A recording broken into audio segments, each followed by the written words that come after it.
మనకి సృష్టి స్థితి లయ అని మూడు మాటలు వాడుతుంటాం. సృష్టి అంటే పూర్వం లేనటువంటి దాన్ని మన కంటికి కనపడేటట్టుగా ఒక కొత్త వస్తువు తయారగుట, ఒక కొత్త ప్రాణి ఆవిర్భవించుట, దానికి సృష్టి కార్యము అంటారు.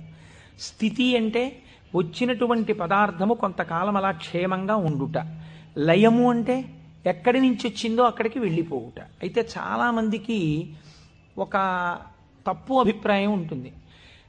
రుద్రుడు లేదా శివుడు అనేటప్పటికీ ఆయన సంహారకర్త, అనగా చంపేస్తాడు బాబోయ్. శంకరుణ్ణి ప్రార్థన చేస్తే ఆయన లయకారకుడు కదండి, చంపేస్తాడంటారు. కాదు, అన్ని వేళలా లయము అన్న శబ్దానికి అర్థం కేవలం చంపేయడం కాదు.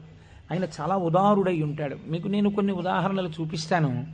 మనకి లయమునందు స్వల్పకాలిక లయము అని ఒక మాట ఉంది. స్వల్పకాలిక లయం అంటే ఏమిటో తెలుసా అండి?